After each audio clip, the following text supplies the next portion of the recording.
Hey guys, Harris here, and last week we tested out TUDIA's most protective case for the OnePlus 5 through a variety of torture tests. Today we are poolside taking a look at their mid-range protection option, something slimmer, sleeker, and overall more minimal. We're going to see how this can fare against some concrete and a variety of drop tests today. Let's go ahead and get started.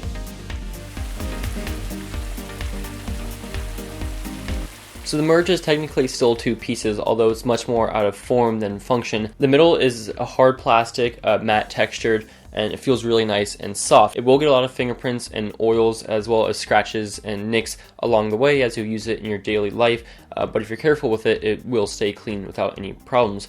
The top and bottom, as well as basically the rest of the case, is the shock absorbing TPU. It's also matte in texture, so the whole thing feels nice and smooth and soft. Now along the front you do have a slight lay on the table design, but you don't have that full frontal protection that you would get with something like the Omnix, so a screen protector is recommended with this case. Now everything is completely exposed and open, the headphone jack, the USB-C, and the speaker and microphone on the bottom, as well as the notification toggle and camera that's on the back. And the buttons are pretty tactile and clicky. They could be more tactile, but it's not an issue at all. Now the case doesn't do much in terms of grip because it's a matte case and it's really smooth. It feels great, but isn't super grippy. There are some divots and grooves on the side, but that's not really where my fingers rest personally, so it doesn't do a whole lot in terms of grip, but it's not awful either. In terms of thickness and weight, it'll add a little bit of thickness and a little bit of weight, like any case does, but it's nothing crazy and it still slides in and out of pockets very easily.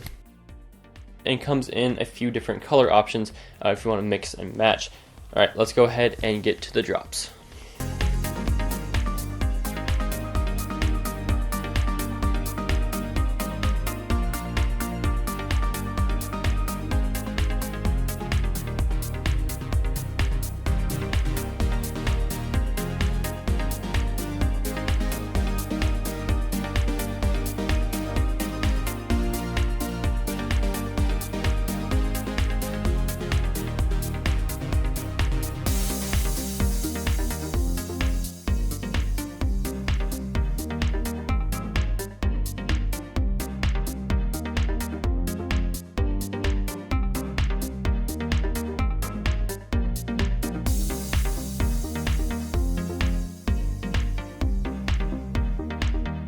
So after 4 drops from varying heights of both concrete and rocks, the phone and the case are both holding up very well.